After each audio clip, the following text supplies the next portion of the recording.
Caros amigos, bem-vindos a mais um episódio de Hoje no Mundo Militar. Neste vídeo falaremos sobre o plano de Putin para vencer a guerra que iniciou na Ucrânia.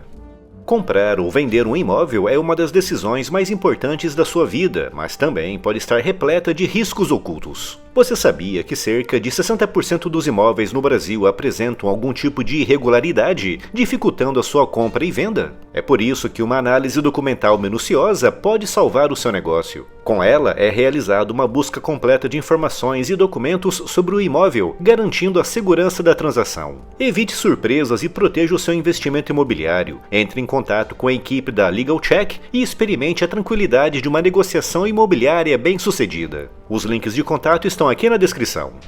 Não há, na história dos conflitos humanos, nenhum caso de um país, reino ou império que tenha verdadeiramente se beneficiado de um conflito excessivamente longo. Sempre que um líder mergulhou o seu país na guerra, o seu objetivo foi sempre um só: combater uma guerra rápida e sempre com excelentes perspectivas de uma grande e contundente vitória. Até mesmo a Segunda Guerra Mundial, que se estendeu por quase 6 anos, começou com o objetivo de ser rápida. Quando a Alemanha invadiu a Polônia em setembro de 1939, o objetivo de combater uma guerra rápida foi alcançado com pleno êxito, com a Polônia, invadida também pelos soviéticos, não resistindo ao avanço simultâneo de dois poderosos exércitos, com o país sendo dividido ao meio pouco mais de um mês após o início do conflito.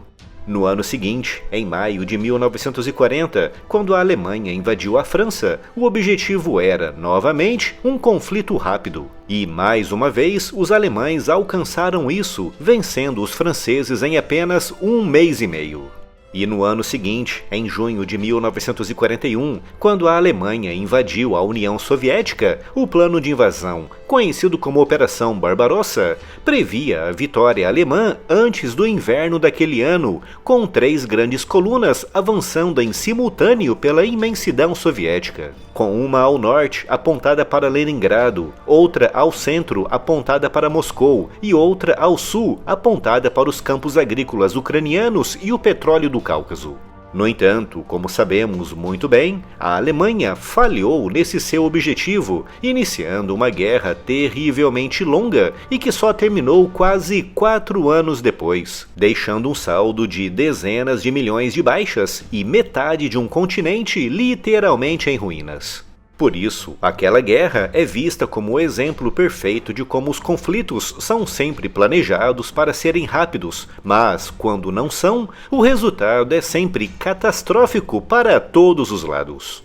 Vladimir Putin, quando lançou a sua guerra de invasão sobre a Ucrânia em 24 de fevereiro de 2022, também tinha por objetivo uma guerra rápida e se preparou muito bem para isso, lançando perto de 200 mil soldados através de todas as fronteiras ucranianas, incluindo da Bielorrússia, com cerca de 20 mil russos invadindo a Ucrânia a partir de território bielorrusso, avançando diretamente sobre Kiev, apoiados por outros 20 mil, avançando a partir de território russo, convergindo para a capital ucraniana.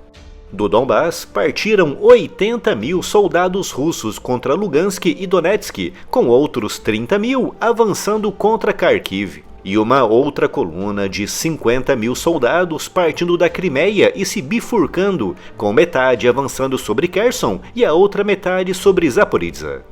Toda essa gigantesca força de invasão, acompanhada por uma chuva de mísseis balísticos e de cruzeiro, tinha por objetivo não apenas conquistar a capital e destruir veículos blindados e tropas ucranianas, mas também, e principalmente, destruir a vontade ucraniana de lutar e se defender.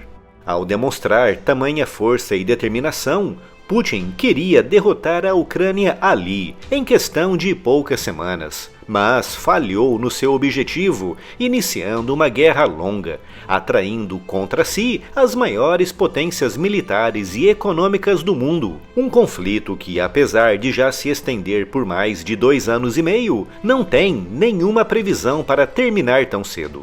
Portanto, com o plano inicial de Putin para vencer a guerra na Ucrânia falhando, levanta-se uma questão importante. qual é o seu plano agora para vencer a sua invasão da Ucrânia. Segundo diversos analistas, esse é justamente o grande problema, com Putin não tendo um plano convincente para vencer a Ucrânia no curto ou médio prazo. Daquilo que podemos observar do campo de batalha, Putin está totalmente focado no Donbas. Como eu disse em outros vídeos recentes no canal, ele começou a invasão alegando que o seu objetivo era libertar o Donbas. Por isso, ele precisa obrigatoriamente conquistar toda aquela região, com a sua atenção voltada integralmente para a porção de Donetsk, que ainda está em mãos ucranianas, com o seu plano de curto prazo visando a conquista de Pokrovsk para preparar o caminho para avanços futuros contra Kramatorsk mais ao norte. No entanto, tendo em vista o ritmo atual do avanço russo, Putin precisará de, no mínimo, mais 2 ou 3 anos para conquistar o restante daquele oblast. E, mesmo assim, se nenhum outro movimento mais contundente for feito em outros setores, e se a Ucrânia continuar recebendo apoio do Ocidente, mesmo após esses 2 ou 3 anos, a guerra continuará longe de terminar. Isso mostra que, neste momento, Putin não tem um plano claro, concreto e conciso para vencer a guerra, limitando-se apenas a continuar avançando metro a metro, aldeia a aldeia e perdendo nesse processo centenas de soldados por dia. Além disso, ao prolongar tanto a guerra, Putin se sujeita a movimentos ucranianos inesperados, como foi a invasão ucraniana de Kursk, com a Ucrânia ocupando mais de 100 aldeias e cidades em cerca de 1.200 km² de território russo.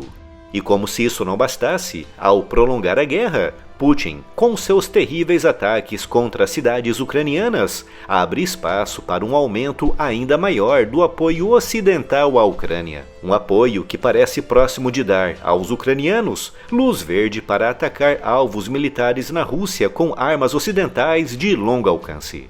E por último, mas não menos importante, ao prolongar a guerra sem um plano claro para vencer, Putin está se expondo cada vez mais à oposição e à dissidência interna, que, apesar de combatidas com mão de ferro, com a polícia russa impedindo qualquer tipo de manifestação anti-guerra e anti-governo, se fortalece e ganha cada vez mais espaço com o arrastar da guerra.